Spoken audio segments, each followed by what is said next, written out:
discuss to you or assigned topic, which is all about Epictetus Stoicism. So first is, who is Epictetus? Epictetus was a Greek Stoic philosopher. He was born in the 55th CE in Hierapolis, Phrygia. He started as a student in Rome and became a teacher in his own school in Nicopolis, Greece. So he moved to Rome. At first, he became a slave of a Roman emperor, and with the consent of his master, he was able to study philosophy. And then later on, he founded his own school in Nicopolis and became a teacher. He has a famous student named Flavius Arrian, who writes the discourses and the handbooks.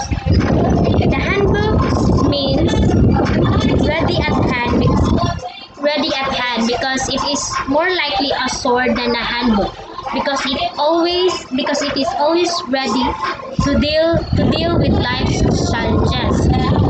So and his works also shows or tells all of Epictetus teaching ways or in how he teaches all of his students.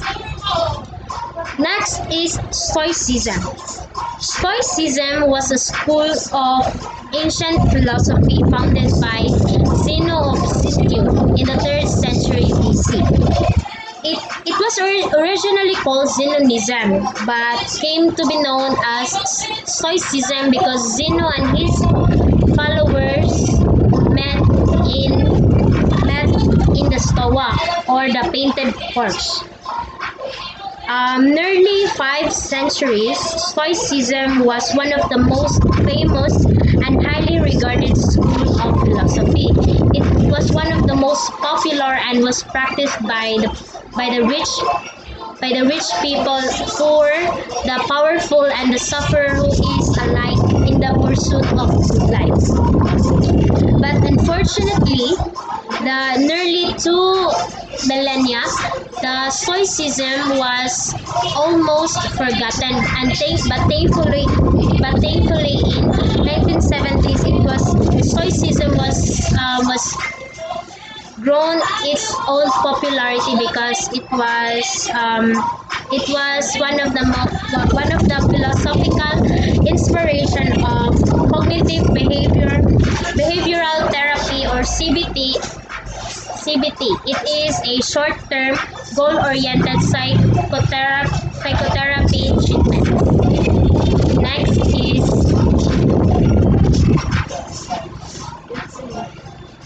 So the first picture shows Zeno, who is the founder of Stoicism, and the second is Chrysippus, the extremely influential third head of Stoa. There are a lot of questions arises as to what extent does Epictetus preserve the teachings of Stoicism. The 19th century Epictetan scholar Adolf Bonhoeffer says that Epictetus is different from Seneca and Marcus Aurelius, so Seneca and Marcus Aurelius was one of the Stoic principal leaders, and compared to his teacher Musonius Rufus, one of the 4 great Stoic philosophers of the Roman Empire, says that his works reveals a considerably closer connection to Stoic doctrine and terminology as derived mainly by Chrysippus. The discourses also indicates that Epictetus was indeed faithful to the early Stoics. Epictetus praises Chrysippus in the highest term. He quoted that how great the benefactor who shows the way, who was discovered and brought to light and communicated the truth to all, not merely of living but of living well. Scholars agreed that the 3 topics or topoi found in the discourses originates with Epictetus. It says in his introduction of his translation that the triple division is the only notable original element.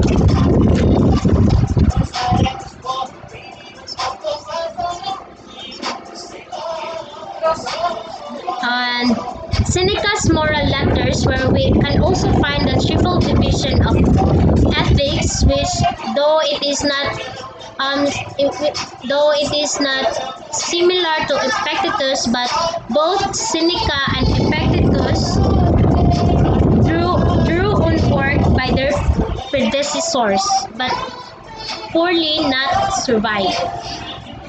Epictetus teaches by means of his threefold division is wholly in accord with the principles of the early Stoics. So, as what the discourses says that Epictetus was really indeed faithful to the early Stoics.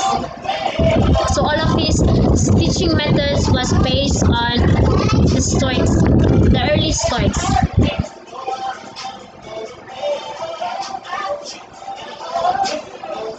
Key concepts. First is the premise of philosophy. Epictetus, along with the other philosophers of Hellenistic period, saw moral philosophy as a practical purpose of guiding people towards leading better life. So the aim is to live well, to secure for oneself eudaimonia, a happiness and flourishing life.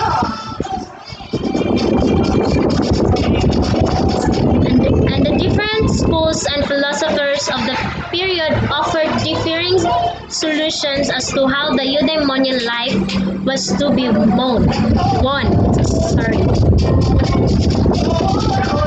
So the task of the Stoic teachers is to commence with the understanding that everyone is not eudaimonian for much. Because or even all of the time that there is a reason for this, but the most important is that there's a solution for this kind of state. Then Epictetus speaks his school as being a hospital to which students would come seeking treatments for ills. So it was based on the discourses, which is a work of his famous student named Arian. So according to Epictetus, the ills we suffer is the result from mistaken beliefs about what is truly good. Next is what is really good. The central claim of Stoic ethics is the only virtues and virtues activities are good. Stoics identify the eudaimon, happy life as one that is motivated by virtue. So the virtue from the Latin word virtus means excellence. Stoics claims that everything apart from virtue is indifferent. That is indifferent with regard to being good or bad. What is good is the virtues used one makes of such preferred things should they be to hand, but no less are good one's virtuous disposition in living, as well as one may even when they are lacking.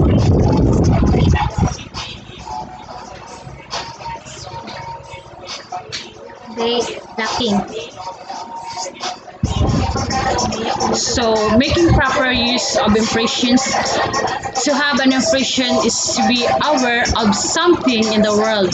For example, I may look out of my window and have the impressions of an airship floating over the house in the distance. So, whether there is really an airship there, half a mile off, or whether there is just a little helium-filled model tied to my garden gate by a bit of string.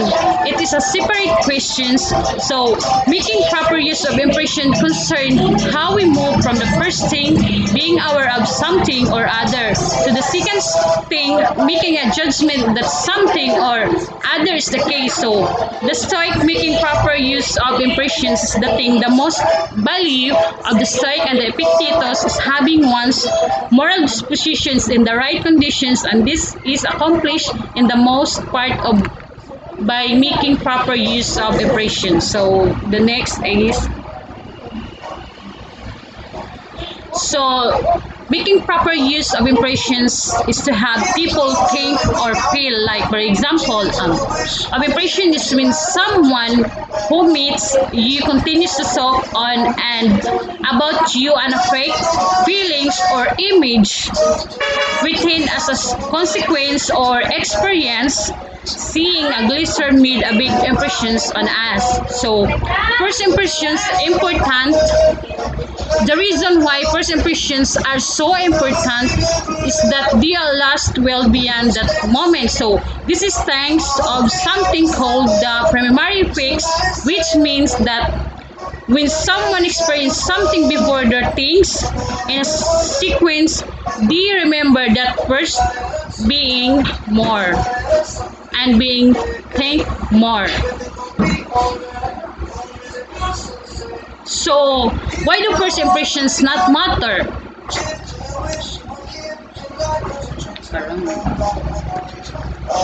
So while we judge people based on the first few moments we encounter them for, so we judge experience based on their final moments. However, seems to show that while we remember people by first impressions, we don't really remember experience the same way.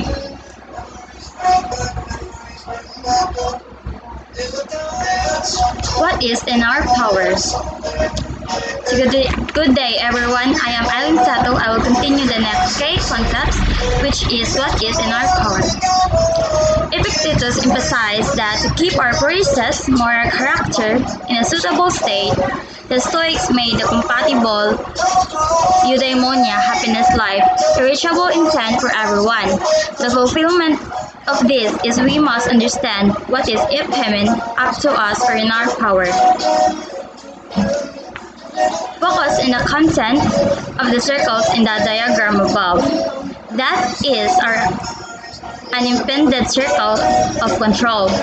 Nothing, no one can influence what is inside that circle. Thoughts, judgments, and actions are the things that are up to us, and outside that circle are not up to us. Epictetus teaches us that we have complete control over all three items in that circle.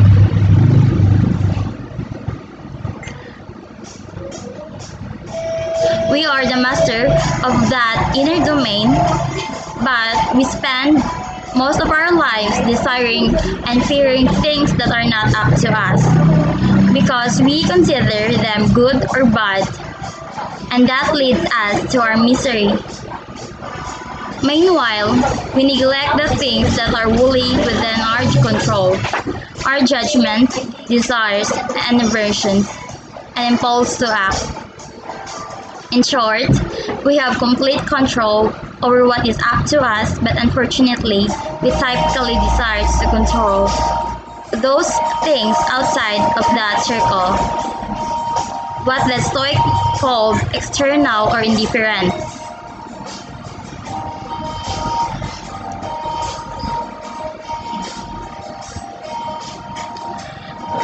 There are a lot of confusion about indifference.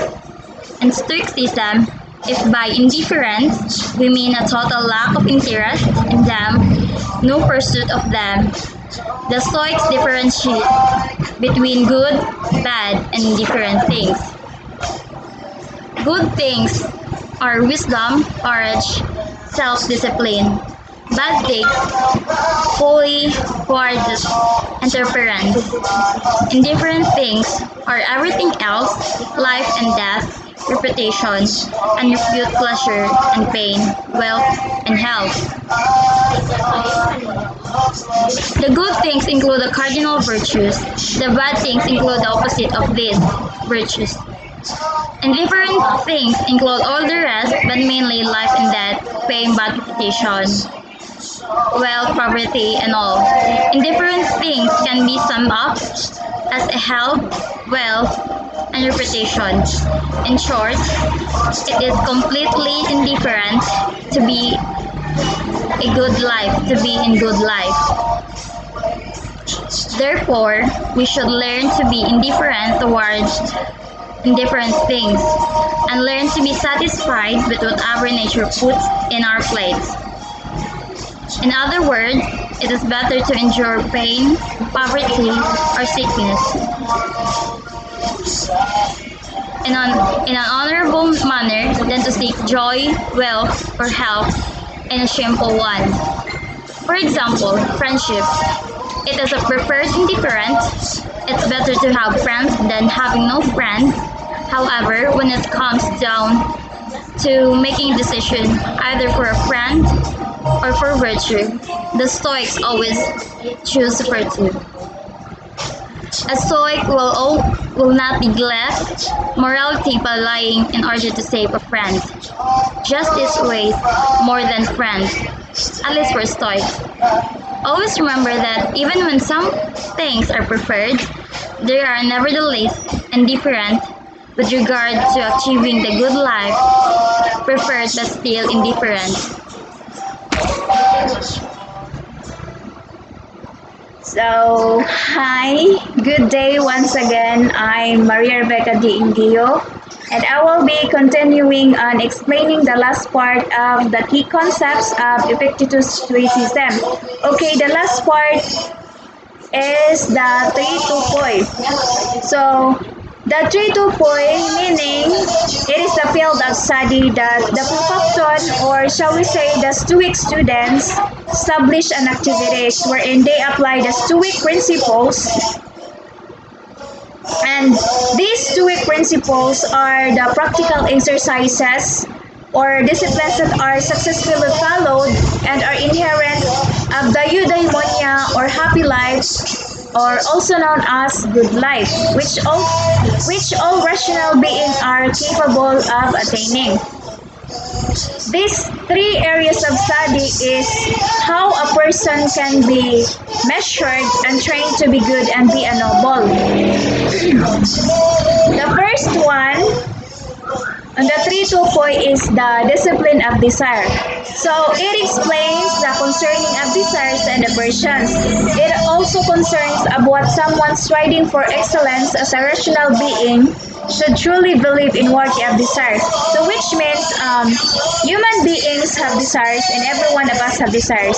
And people tend to vary in every desires. But the Stoic Prokopton or the Stoic students, they desired for something which is excellence as a rational being.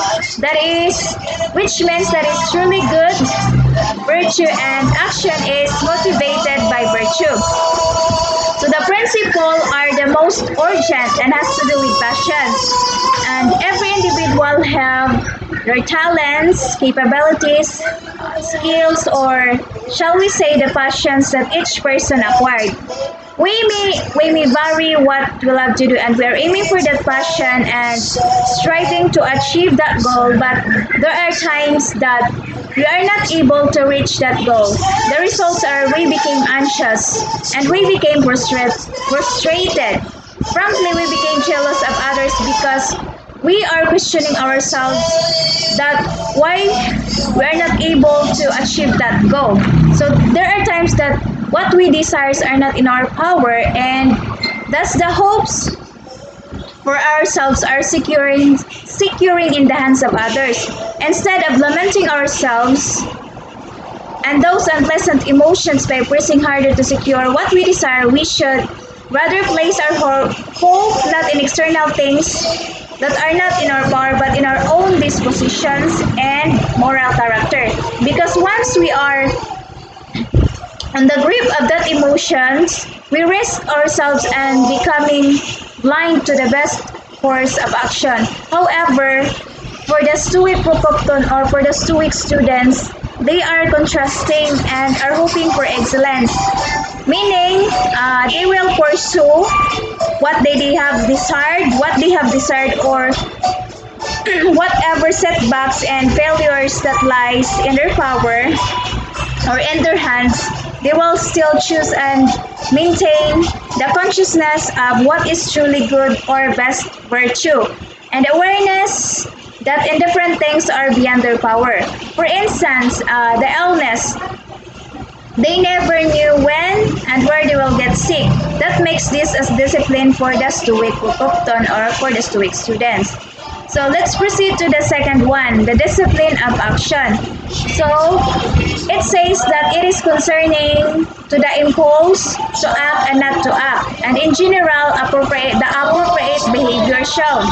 And it also the outcome of actions that is not wholly in our power, but our inclination to act one way rather than another. It explains that this Stoic use the analogy of the archer shooting at a target to explain his notion. The ideal course is to hit the center of the target, though accomplishing this is not entirely in the archer's power. For she cannot be certain and how the wind will deflect the arrow.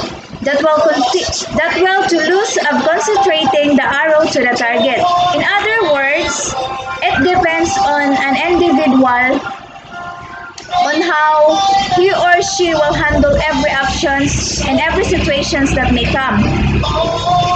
There are times that you are aiming for something, but you cannot avoid the barriers or hindrances that may come to you. For instance, in taking the action, it says that the true philosopher is a warrior of the mind, wherein you can question yourself or you can question every person's or people that you may encounter. Can I do something about my own life? Can you do something on your own life? Because most things are not within my control, and you or we should look at them with difference. Let's put yourself into lazy argument. Events are not determined to happen in a particular way. Yes, regardless of what you do, the outcome of events still often depends on your actions. You control your actions, and just laying back and doing nothing will not get you to a good life, and it won't make you a good person. And Stoicism is very practical life philosophy. For the Stoics, it is not enough to think about how to live one's life, but you must vigorously apply those ideas. Talk and knowledge are cheap and useless if not applied. Of course, if we don't apply what we learn, we end up doing the opposite thing. So the last part is the discipline of assent. This talks about or introduced on the section of making proper use of impressions, and it is an exercise applied to our impression in which we interpret and judge them in order to move from having the impression of something or other to a declaration that such and such is in the case.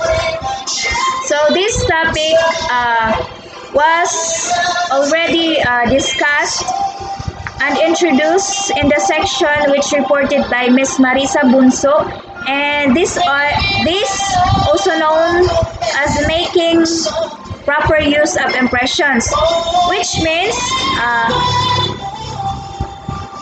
this is an exercise that is applied to our impressions rather, in which we interpret and judge them in order to move from having the impressions of something or others. For instance, in a day, you are having a trouble in your work, like you are about to go rashly in the office because you are going to report your works, and the reports will be your chance to be promoted and you're in a higher positions. Then you have your documents, your papers carrying in your own hands, rushing towards outside, joining with different people, and then you are walking there in a busy streets, and the misfortune came, which happened that you bumped into someone and your documents and papers are scattering with the blows of the wind. In this situation, your impressions will be measured in how you're going to react on that particular situations or on that particular incidents. Whether you you will react negatively and rant to someone who bumped into you and spitting swear words on him or on that someone. Either you are going to react positively and spitting and let it pass and explain to your boss what really happened. And your boss will not accept your and if your boss will not accept your reasons by failing on reporting your reports, then that's the problem of your boss, not yours.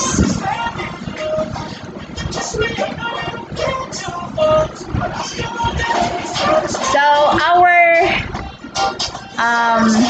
quotes here, quoted by Epictetus: practice yourself for heaven's sake in little things and then proceed to greater. That's the end. Thank you.